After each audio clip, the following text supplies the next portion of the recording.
Canopy Growth seeing its stock soar today, and apparently the catalyst, look at that, up almost 60%. Apparently the catalyst is that Germany is moving to partially legalize personal use cannabis. Canopy is one of the top 3 big medical producers in Germany. The CEO says this is a long overdue step to decriminalize the drug in that country. We're joined now by David Klein, CEO of Canopy Growth. David, investors like this news. So remind us, what are you actually doing in Germany right now? So in Germany, we're already the number 3 player, primarily in the medical markets in Germany. And with this new legislation, what it really does is it makes for easier access to medical cannabis. They allow for some home grow, and they've also approved a concept called social clubs for cannabis growing in Germany. But we think that it's going to take the market from a little bit less than a $500 million market to over a $2.5 billion market over the next 2 years. And most of that volume is going to come through the medical and pharmacy channels where our business is very strong. These clubs are interesting. I think they used to have something along these lines in BC, a quasi-legal way whereby people could use cannabis. So how will that work? Can you give us a broad outline?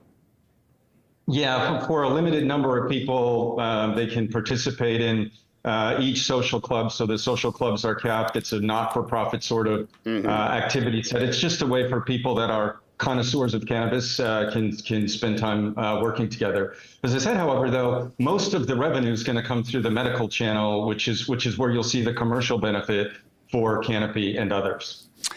Germany, a big wealthy country, it had a population north of 83 million in 2021. So you hope this is going to be a serious market for you? Yeah. You know, we think that the market has the ability to grow 10x over the next several years. And if you think about what we've done at Canopy over the past few years, we've reset our business so that we could profitably take advantage of these sorts of opportunities as we get regulatory unlocks, whether it's in Germany or the US, and maybe even some progress in Canada. Just looking, and just remind us, where else in Europe are you active? Can you give us a quick summary? Yeah, in our business, so our primary focus of our business is on North America, so the U.S. and Canada, and then we also have operations in Germany, from which we service Poland and Czech Republic, and then we also service Australia and New Zealand out of our Canadian operations as well. Investors apparently are pinning hopes on your operations outside Canada. I know that Owen Bennett of Jefferies arguing in late February that the vast bulk of your value is in the U.S. operations now. Yeah, that's correct. So our U.S. operations, which include some really highly regarded brands like Wana and Jetty vape brand, the Jetty vape brand.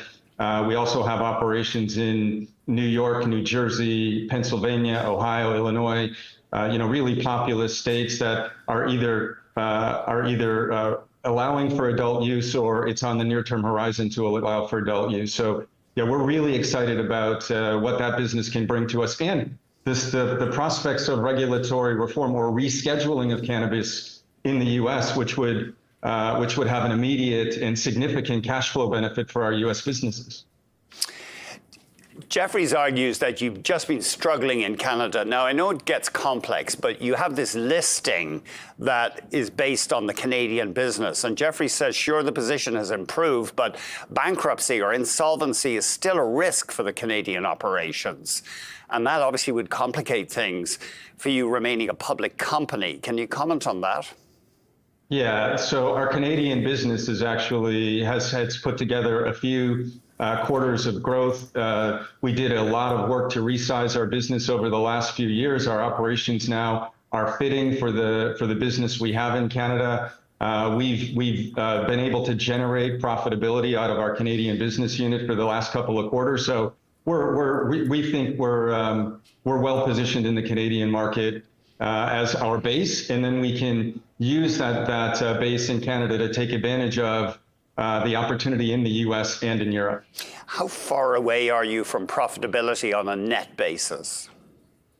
Yeah, we're close. We've said before publicly that we would be profitable as we exit this year, and and our fiscal year, by the way, ends in March, and we're feeling good about being able to drive to that profitability number. So yeah, I think the hard work that Canopy put in is paying off now.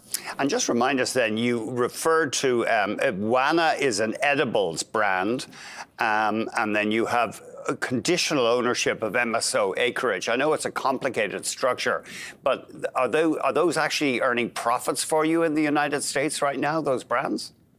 Yeah. The U.S., our U.S., what we refer to as Canopy USA, is in aggregate profitable. The business is fairly healthy. It positioned really well in strong markets, and we haven't been able to really show that benefit to investors while we await for our shareholder vote, which allows for us to actually take over those businesses in the U.S. That shareholder vote takes place on April 12th. So we're getting very close to being able to be very public about what our business is in the U.S., and it's quite an attractive story. Yeah, I know it gets complicated, but so you haven't been able to provide full disclosure of your results from America pending this vote? Correct. And that will resolve itself. We think it makes our story easier for investors to understand, and it does prove out the trajectory and the profitability that's available to our company as we go forward. David,